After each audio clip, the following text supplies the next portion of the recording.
A CEO saw a single dad at a wedding and whispered, "Stop looking at the bride, look at me."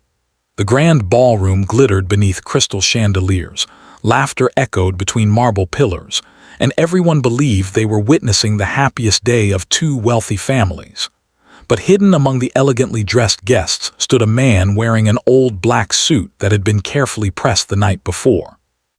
His little daughter clung tightly to his hand, smiling innocently while he fought back memories that threatened to break him. He wasn't staring at the beautiful bride because he admired her.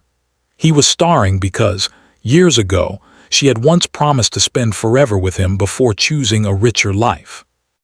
Just when he thought no one had noticed the silent storm inside him, the most powerful woman in the room, a billionaire CEO known for her icy heart and impossible standards, leaned close and whispered words that would change every life in that ballroom forever.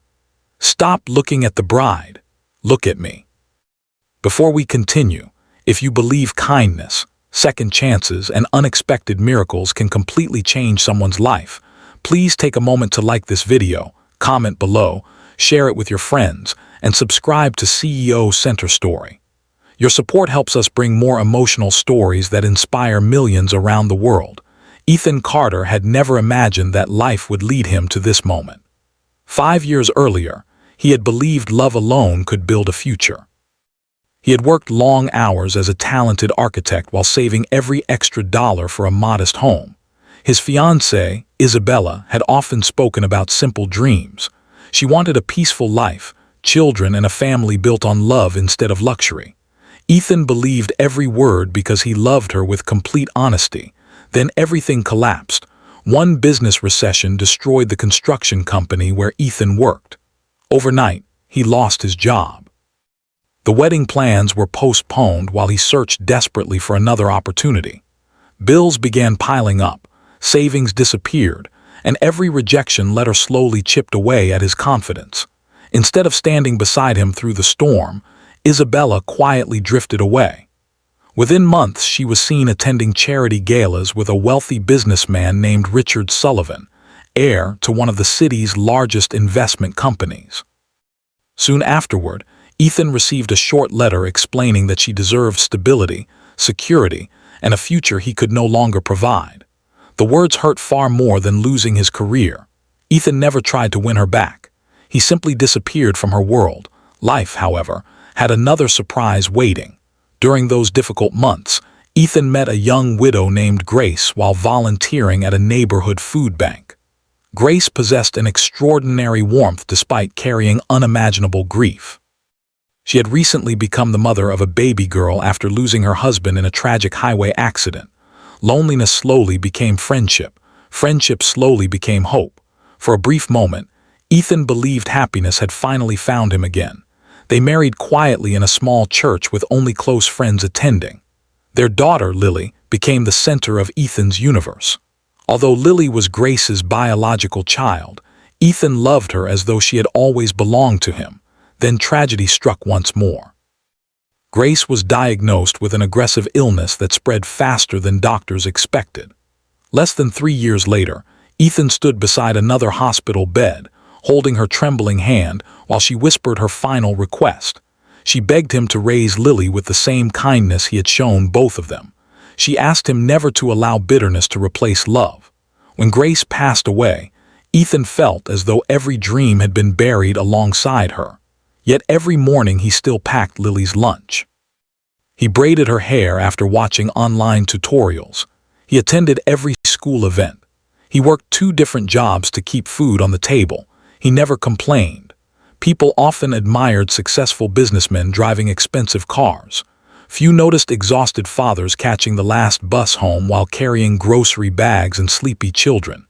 Years passed. Lily grew into a bright, compassionate little girl whose smile reminded Ethan of Grace every single day. One afternoon, an elegant envelope arrived unexpectedly. It was an invitation to Isabella's wedding. At first, Ethan intended to throw it away. But Lily had never attended a formal wedding before and excitedly asked if princesses really wore dresses like those in fairy tales. Unable to disappoint her, Ethan decided they would go, not because of Isabella, because his daughter deserved one magical evening. When they entered the magnificent ballroom, the contrast between their lives became painfully obvious. Luxury surrounded every corner. Golden decorations reflected warm candlelight. Professional musicians performed soft classical melodies. Guests wore designer clothing worth more than Ethan's annual salary. He suddenly became painfully aware of the fatting cuffs on his jacket. Still, Lily smiled with wide-eyed amazement. She admired every flower arrangement, every sparkling chandelier, every tiny detail. Seeing her happiness made Ethan forget his embarrassment. Until the ceremony began. When Isabella entered wearing an expensive white gown, memories rushed back without permission. Not because he still loved her, because he remembered the young woman who once believed happiness could exist inside a small apartment filled with laughter. That woman no longer existed. Standing beside him, Lily squeezed his hand gently as children often do without understanding adult pain. At that exact moment, another pair of eyes noticed him. Victoria Sterling, founder and CEO of Sterling Global Industries, one of the youngest self-made billionaires in the country. Business magazines described her as brilliant. Employees respected her. Competitors feared her. Journalists constantly wondered why she had never married. Victoria had built an empire through discipline and relentless determination after growing up in poverty herself. Unlike many wealthy executives, she never forgot what struggle looked like. From across the ballroom, she observed Ethan. She noticed something no one else seemed to see. He wasn't jealous. He wasn't angry. He wasn't bitter. His attention shifted repeatedly from the bride to the little girl standing beside him, making sure her dress remained clean and that she never felt ignored. She watched him quietly remove his own dinner roll so Lily could have another. She noticed him pretending not to be hungry. She saw him gently tying the ribbon on Lily's shoe after it came loose. Tiny moments, invisible to almost everyone else.